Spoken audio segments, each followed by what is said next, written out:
Hi guys, this is Ashwin here.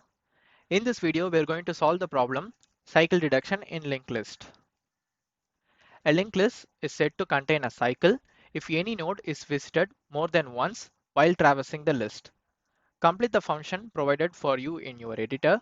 It has one parameter, a pointer to a node object named head that points to the head of a linked list. Your function must return a boolean denoting whether or not there is a cycle in the list. If there is a cycle, return true, otherwise return false. And we have a note here that if the list is empty, head will be null. So for this problem, we have two solutions. The first one is using dictionary. While traversing the linked list, we'll be storing the node to the dictionary. If it's already present in the dictionary means there is a cycle in the linked list. But in this approach, we'll be using additional space, that is the dictionary part. If we have millions of nodes means it will be a lot of space. So the space complexity will be high, but the time complexity will remain the same. And the second approach will be using two pointers. This approach will be better than the first approach because the time constraint is same. And for the space constraints, we are using only two pointers. We'll be using slow and fast pointer. While traversing the linked list, we will traverse two nodes in the fast pointer and only one node in the slow pointer. While traversing, at some point, if both the pointers are same means there is a cycle in the linked list. If there is no cycle means we will reach the end of the list and we will return the function. Okay, let's check the constraints now. Here in this case, the size of the linked list can go up to only 1000. So you can use both of the approaches. I'll be using the second one. Let's check some examples now. So we have two examples here.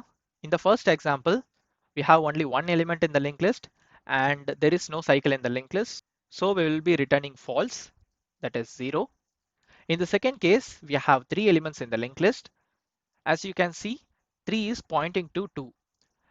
If we use the second approach, slow pointer and fast pointer will be pointing to head at the initial state. I will track the example here. Slow and fast, both are same at the first time. In the initial state, both will be pointing to 1.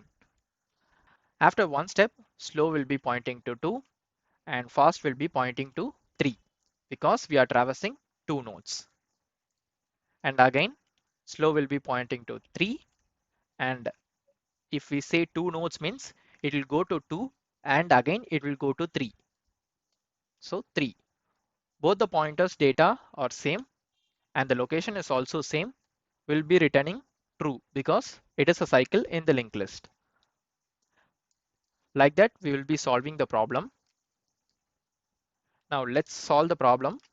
We'll be initializing two pointers. Initialize two pointers, that is slow equals fast equals head. So the head pointer will be assigned to both the pointers. Now for the main logic, we need to check for the condition in the while loop. While fast not equal to none and fast dot next not equal to none. Why we are checking both of those at the same time? Because first it will check fast not equal to none. If it's not equal to none means it will check for fast dot next not equal to none. If you directly check first dot next not equal to none means without using the previous logic, it will throw an error on some cases. If first equal to null means null can't access the next pointer, so it will show an error. That's why we are using some ordering in the condition. First it will check whether first is not equal to none, and after that it will check the next element is also not equal to none. So if both of those are not equal, we will move slow pointer by one step. Slow equals slow dot next, and we need to move fast pointer by two steps. Fast equals fast dot next. After moving those pointer, we need to check for the condition. Check if both pointers are same. If slow equals fast, return true. If both the pointers are in the same location, we will be returning 2. Remember, we are not checking the data. We are checking only the pointer location. So the memory address of both the pointers will be same. And if there no cycle in the linked list means outside the while loop, we will return false. So this is the whole logic.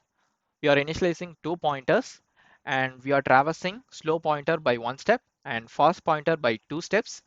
If both the pointers pointing to same location means we will be returning true, or else we will return false. On the other approach, we will be initializing a dictionary. We will be storing this one pointer that is slow in the dictionary and check the new pointer is already present in the dictionary. If it's already present means there is a cycle in the linked list. We will be returning true, or else we will be returning false. You can try that also. Okay, let's run the code now. It passed the sample test case. Let's submit it. That's it guys, we solved the problem. If you like this video, hit the like button and don't forget to subscribe the channel for future videos. See you guys in the next video.